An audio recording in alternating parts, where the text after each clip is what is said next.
Kapag mag-harvest ka na sa lakatan lang, yung 500 lang, ay, kaunti lang talaga yan lang.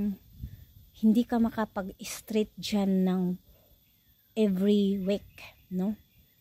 So, kailangan talagang madami ng lakatan.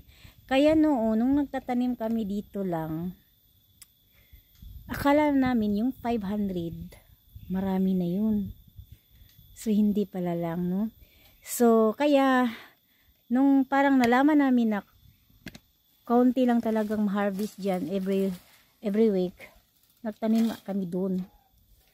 Doon, ang dami na yan. Madami na talaga yung lakatan. Tapos, doon sa sentro, dito, sa yung malapit sa kalsada, hindi dito lang.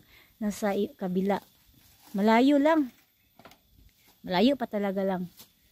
Magmumotor ka pa. Ang layo, lay. My God. Para kang ano. Tapos, ang layo talaga, ha. Tapos, doon is, may tinanim din kami. So, marami na talaga ito.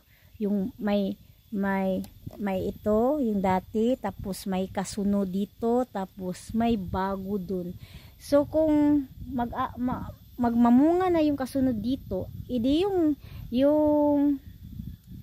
yung dati at saka yung kasunod, yung dito, doon na talaga magbo-boom talaga yung mga harvest mo every week. Tapos, mamumunga na din doon. Doon na din ano lang ka ng mag-start yun talaga na magdungan ba, magsabay na lahat. Ayan. So, yan ang masarap kasi every week magde-deliver ka na. No? So, pera talaga yung lakatan, promise. Ano lang yan kapag magtatanim ka niyan, tapos maulan ang panahon talaga, hanggang sa 8 months, talagang makaharvest ka na within 8 months. Kasi kami dito nagtatanim, mainit, no? May El Niño.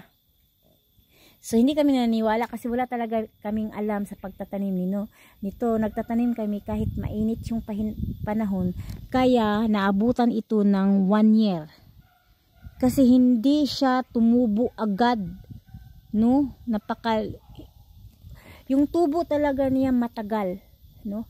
Pero kapag nagtatanim ka dito, laging umuulan hanggang 5 months or 6 months. May ulan talaga ba? Hindi talaga puro init na lang. Ayan, 8 months pa lang makapag-harvest ka na. Dito man natagalan kami kasi wala kaming alam. Basta tanim lang. Mainit ang panahon kaya nag 1 year siya. Ito nag-harvest.